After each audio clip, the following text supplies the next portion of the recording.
ಈ ಜಾತಿಗಳನ್ನು ಏನು ಪ್ರಬಲವಾಗಿ ರಾಜಕೀಯವಾಗಿ ಬಳಸ್ಕೊಳ್ಳಿಕ್ಕಾಗಿ ಈ ಎಲ್ಲ ಕೆಲವು ಸ್ವಾಮೀಜಿಗಳು ಶುರು ಮಾಡ್ಕೊಂಡಿದ್ದಾರೆ. ಒಬ್ಬರೇ ಅಂತಲ್ಲ, ಅದು ರಾಜಕಾರಣದಲ್ಲಿ ಸ್ವಲ್ಪ ಮೇಲ್ವರ್ಗಕ್ಕೆ ಬರಬೇಕು ನಾವು ಅನ್ನೋ ಒಂದು ಪ್ರಚಾರಕ್ಕಾಗಿ ಕೆಲವು ಸ್ವಾಮೀಜಿಗಳು ಮಾಡ್ತಾಯಿದ್ದಾರೆ. ಇದು ಯಾವುದು ಎಲ್ಲದಕ್ಕೂ ಇದಕ್ಕೆ ಮೂಲ ಕಾರಣ ಮಾಡಬೇಕಾಗಿರೋದು ಅಖಿಲ ಭಾರತ ವೀರಶೈವ ಮಹಾಸಭೆಯವರೇ ಮಾಡಬೇಕು. ಅಖಿಲ ಭಾರತ ಮಹಾಸಭೆಯವರು ಇದನ್ನು ಮಾಡಿದ್ರೆ ಇದೆಲ್ಲ ಒಗ್ಗಟ್ಟಾಗಿ ನಿಲ್ಲಿಸ್ಬೋದು. ಅಷ್ಟು ಬಿಟ್ಟರೆ ಬೇರೆ ಏನು ಮಾಡಲಿಕ್ಕಾಗಲ್ಲ.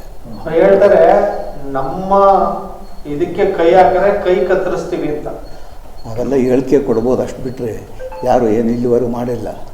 ಬೇಕಾದಷ್ಟು ರಾಜಕೀಯದವರು ಭಾಷಣ ಮಾಡುವಾಗ ಹೇಳ್ತಾರಲ್ಲ, ಹಾಗೆ ಇವರು ಅದೇ ರೀತಿ ರಾಜಕೀಯ ಭಾಷಣ ಮಾಡ್ತಾರೆ. ಕೈ ಕಟ್ ಮಾಡ್ತೀನಿ, ಕಾಲು ಕಟ್ ಮಾಡ್ತೀನಿ ಅಂತ. ಅದೆಲ್ಲೂ ಆಗೇ ಇಲ್ಲ. ಹೇಳಿಕೆ ಸುಮಾರು ವರ್ಷ ನಡೀತಾನೇ ಇದೆ. ಇದು ಯಾರೂ ಏನೂ ಮಾಡೋಕ್ಕಾಗಿಲ್ಲ. ಪ್ರಚಾರಕ್ಕಾಗಿ ಶುರು ಮಾಡ್ಕೊಂಡಿದ್ದಾರೆ. ಇತ್ತೀಚೆಗೆ ರಾಜಕೀಯದವ್ರು ಇಲ್ಲೇ ಸ್ವಾಮಿಗಳಿಲ್ಲ ರಾಜಕೀಯ ಇಲ್ಲ ಅನ್ನೋ ರೀತಿ ಆಗೋಗಿದೆ.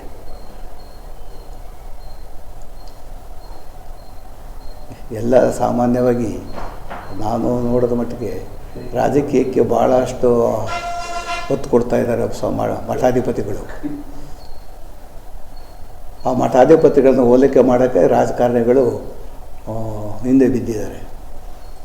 ಈ ಜಾತಿಗಳನ್ನು ಏನು ಪ್ರಬಲವಾಗಿ ರಾಜಕೀಯವಾಗಿ ಬಳಸ್ಕೊಳ್ಳಿಕ್ಕಾಗಿ ಈ ಎಲ್ಲ ಕೆಲವು ಸ್ವಾಮೀಜಿಗಳು ಶುರು ಮಾಡ್ಕೊಂಡಿದ್ದಾರೆ. ಒಬ್ಬರೇ ಅಂತಲ್ಲ, ಅದು ರಾಜಕಾರಣದಲ್ಲಿ ಸ್ವಲ್ಪ ಮೇಲ್ವರ್ಗಕ್ಕೆ ಬರಬೇಕು ನಾವು ಅನ್ನೋ ಒಂದು ಪ್ರಚಾರಕ್ಕಾಗಿ ಕೆಲವು ಸ್ವಾಮೀಜಿಗಳು ಮಾಡ್ತಾಯಿದ್ದಾರೆ. ಇದು ಯಾವುದು ಎಲ್ಲದಕ್ಕೂ ಇದಕ್ಕೆ ಮೂಲ ಕಾರಣ ಮಾಡಬೇಕಾಗಿರೋದು ಅಖಿಲ ಭಾರತ ವೀರಶೈವ ಮಹಾಸಭೆಯವರೇ ಮಾಡಬೇಕು. ಅಖಿಲ ಭಾರತ ಮಹಾಸಭೆಯವರು ಇದನ್ನು ಮಾಡಿದ್ರೆ ಇದೆಲ್ಲ ಒಗ್ಗಟ್ಟಾಗಿ ನಿಲ್ಲಿಸ್ಬೋದು. ಅಷ್ಟು ಬಿಟ್ಟರೆ ಬೇರೆ ಏನು ಮಾಡಲಿಕ್ಕಾಗಲ್ಲ. ಹೇಳ್ತಾರೆ ನಮ್ಮ ಇದಕ್ಕೆ ಕೈ ಹಾಕಿದ್ರೆ ಕೈ ಕತ್ತರಿಸ್ತೀವಿ ಅಂತ. ಅವೆಲ್ಲ ಹೇಳಿಕೆ ಕೊಡ್ಬೋದು. ಅಷ್ಟು ಬಿಟ್ಟರೆ ಯಾರು ಏನು ಇಲ್ಲಿವರೆಗೂ ಮಾಡಿಲ್ಲ. ಬೇಕಾದಷ್ಟು ರಾಜಕೀಯದವರು ಭಾಷಣ ಮಾಡುವಾಗ ಹೇಳ್ತಾರಲ್ಲ, ಹಾಗೆ ಇವರು ಅದೇ ರೀತಿ ರಾಜಕೀಯ ಭಾಷಣ ಮಾಡ್ತಾರೆ. ಕೈ ಕಟ್ ಮಾಡ್ತೀನಿ, ಕಾಲು ಕಟ್ ಮಾಡ್ತೀನಿ ಅಂತ. ಅದೆಲ್ಲೂ ಆಗೇ ಇಲ್ಲ. ಹೇಳಿಕೆ ಸುಮಾರು ವರ್ಷ ನಡೀತಾನೇ ಇದೆ. ಇದು ಯಾರೂ ಏನೂ ಮಾಡೋಕ್ಕಾಗಿಲ್ಲ. ಪ್ರಚಾರಕ್ಕಾಗಿ ಶುರು ಮಾಡ್ಕೊಂಡಿದ್ದಾರೆ. ಇತ್ತೀಚೆಗೆ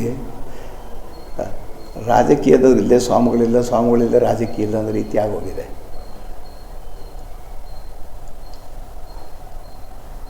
ಎಲ್ಲ ಸಾಮಾನ್ಯವಾಗಿ ನಾನು ನೋಡಿದ ಮಟ್ಟಿಗೆ ರಾಜಕೀಯಕ್ಕೆ ಭಾಳಷ್ಟು ಒತ್ತು ಕೊಡ್ತಾ ಇದ್ದಾರೆ ಮಠಾಧಿಪತಿಗಳು.